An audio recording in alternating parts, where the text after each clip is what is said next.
In this video, we are going to see how we can deal with the partial payments against the purchase invoices. As you can see here in this transaction, paid Mr. Anthony by check of Standard Chartered Bank. And we are paying to Mr. Anthony, which is our vendor, 3,000 rupees or $3,000. So in the earlier transaction, as you can see here, packing charges invoice received from Mr. Anthony and the total amount was 4,500. Against that, we are paying 3,000.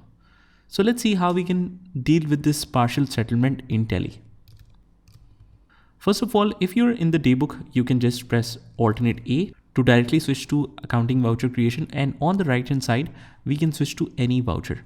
Otherwise, if you are not here and you are in the gateway of Tally, you can just go to the transaction and click on vouchers from here.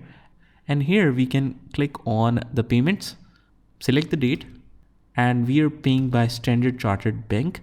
Just select the bank and the balance is of Mr. Anthony. So just choose the vendor name. The total balance is mentioned right here. It's 4,500, out of which we are paying 3,000. So this should be an against reference because we have entered the invoice number randomly in the earlier invoice. So hit enter, and as we can see here, this is the bill name or invoice number, and just select that. And against this, we are settling 3,000. Hit enter, and you can write here any check number if you have one. In the narration, I can just copy and paste this. Now, if you're wondering how I got these all options, it's very simple. If you select the vendor, I'll just show you again. When we select the vendor, we write the amount, and then we get this reference. Against reference, we have mentioned the invoice number, and against that we have mentioned the amount.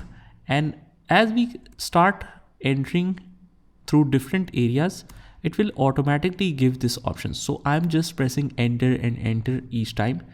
So now the transaction type is settled by check or cash or whatever you have. So if we have some more, show more, we can settle it by cash or others. Let's say we can select others here, and it's settled in 3,000. Instant number or any reference number, you can mention it here. And that's how you get all the options. To exit as well, we just clicked a couple of enters, and now we are on the main screen. So just copy and paste this reference right here, and that's done. Press Ctrl A. So this is how we can deal with the partial payments of purchase invoices in Tally Prime. Just try this by yourself, and I will see you in the next one.